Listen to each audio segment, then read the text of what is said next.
Lucy please. Nakupenda.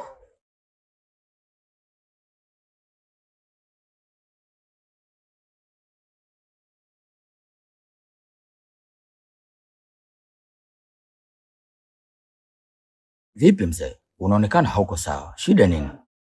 Nimeachwa. Michongo haipo sawa. Hauna haja ya kuwa hivyo. Alikuwa kuna Jamison. Jamison ni nani? Marafiki zangu, najua mtashangaa sana. Mara zote nilikuwa ni mwenye kupata hasara kwenye biashara ya trade. Lakini hasara hiyo ilifika kikomo mara pale tu nilipogundua kwamba kuna rafiki yangu Jamison.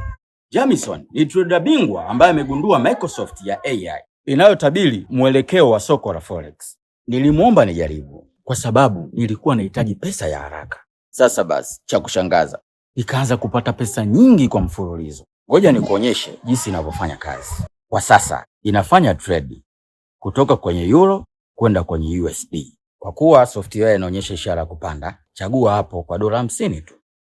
Trade ya kwanza ni faida ya $96.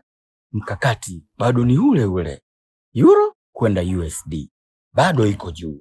$211 kwa dakika chache tu. $217 zimeshatolewa kwa ajili ya followers wangu. Nilimuomba rafiki yangu Jamison ashiriki kwenye software yake bure kabisa. 1, bonyeza linki iliyopo kwenye description. Na 2, jiunge kwenye Telegram ya Jamison. Ya mwisho kabisa, bonyeza anza na kisha ufuate maelekezo. Na usipoteze nafasi hii. Jamison anashiriki software hii kwenye Telegram yake tu pekee. Marafiki na wakumbusha,